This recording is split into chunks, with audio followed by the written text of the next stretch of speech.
یہ آپ کی عقل پر کیا پتھر پڑ گئے ہیں؟ میری عقل پر تو اسی وقت پتھر پڑ گئے تھے جب میں نے تم سے شادی کی، بھلا اس کی ضرورت ہی کیا تھی؟ اپنی ساری آزادی سلب کرا لی۔ جی ہاں، آزادی تو آپ کی یقیناً سلب ہوئی، اس لیے کہ اگر آپ اب کھلے بندوں عیاشی نہیں کر سکتے، شادی سے پہلے آپ کو کون پوچھنے والا تھا؟ جدر واؤ منہ اٹھایا چل دیے، چوک مارتے رہے۔ دیکھو، میں تم سے کئی مرتبہ کہہ چکا ہوں کہ مجھ سے جو کچھ کہنا ہو چند لفظوں میں صاف صاف کہہ دیا کرو، مجھے یہ چک چک پسند نہیں۔ جس طرح میں صاف گو ہوں اسی طرح میں چاہتا ہوں کہ دوسرے بھی صاف گو ہوں۔ آپ کی صافگوئی تو ضرب المثل بن چکی ہے۔ تمہاری یہ طنز خدا معلوم تم سے کب جدا ہوگی، اتنی بھونڈی ہوتی ہے کہ طبیعت خراب ہو جاتی ہے۔ آپ کی طبیعت تو شگفتہ گفتگو سن کر بھی خراب ہو جاتی ہے، اب اس کا کیا علاج ہے؟ اصل میں آپ کو میری کوئی چیز بھی پسند نہیں۔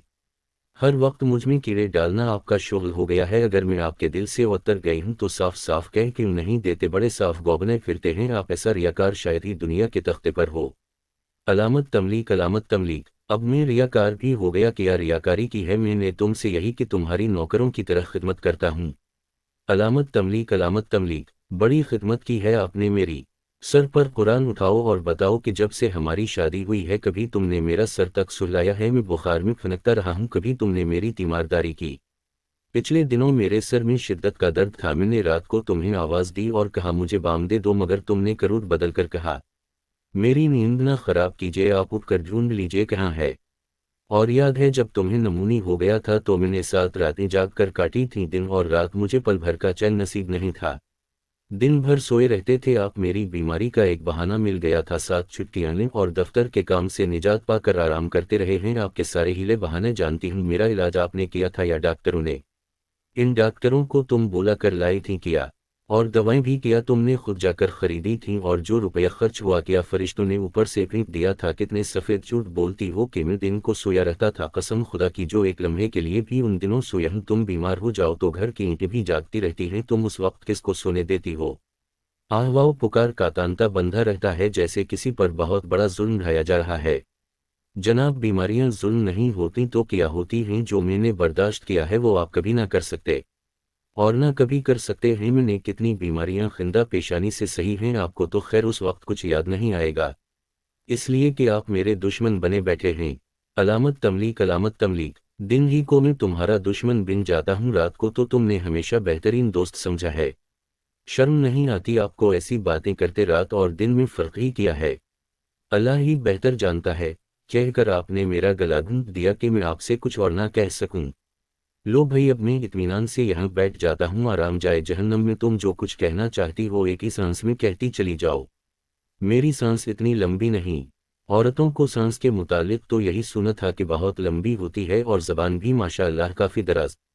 آپ یہ مہین مہین چٹکیاں نہ لیجیے، میں نے اگر کچھ کہہ دیا تو آپ کے تن بدن میں آگ لگ جائے گی۔ علامت تملیک، علامت تملیک۔ اس تن بدن میں کئی بار آگ لگ چکی ہے، چلو ایک فائر کرو اور قصہ تمام کر دو۔ قصہ تو آپ میرا تمام کر کے رہیں گے۔ علامت تملیک، علامت تملیک۔ کس لیے؟ مجھے تم سے کیا بغض ہے؟ اللہ کے واسطے کا بیر تو نہیں مجھ سے ہے؟ علامت تملیک، علامت تملیک۔ محبت اور اطاعت کو آپ بیر سمجھتے ہیں، اس لیے تو میں نے کہا تھا کہ آپ کی عقل پر پتھر پتھر پڑ گئے ہیں۔ میری عقل پر پتھر پڑیں یا کوہ ہمالیہ کا پہاڑ، لیکن تمہاری محبت اور اطاعت میری سمجھ میں نہیں آئی۔ اطاعت کو فی الحال چھوڑو، لیکن میں یہ پوچھتا ہوں کہ اب تک تم محبت بھری گفتگو کر رہی تھیں تو میں نے آپ کو کون سی گالی دی ہے؟ گالی دینے میں تم نے کوئی کسر تو اٹھا نہیں رکھی، ریاکار تک تو بتا دیا، مجھ کو اس سے بدتر گالی اور کیا ہو سکتی ہے؟ علامت تملیک، علامت تملیک۔ یہ لوگ کھلا گریبان ہے، میں نے اپنا سارا سر اس میں ڈال دیا، اب تم بتاؤ۔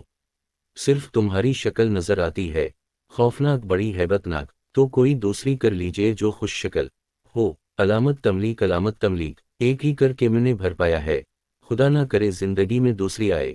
آپ مجھ سے اس قدر تنگ کیوں آ گئے ہیں؟ میں قطع تنگ نہیں آیا، بس تم دل جلاتی رہتی ہو۔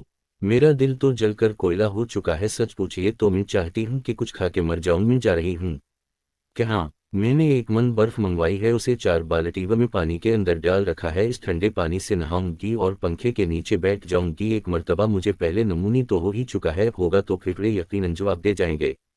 خدا حافظ، خدا حافظ۔ خودکشی کا یہ طریقہ تم نے بہت اچھا ڈھونڈا ہے جو آج تک کسی کو سوجا نہیں ہوگا۔ آپ کے پلوں میں تو دل ہی نہیں، جو کچھ بھی ہے بہرحال موجود ہے اور دھڑکتا بھی ہے۔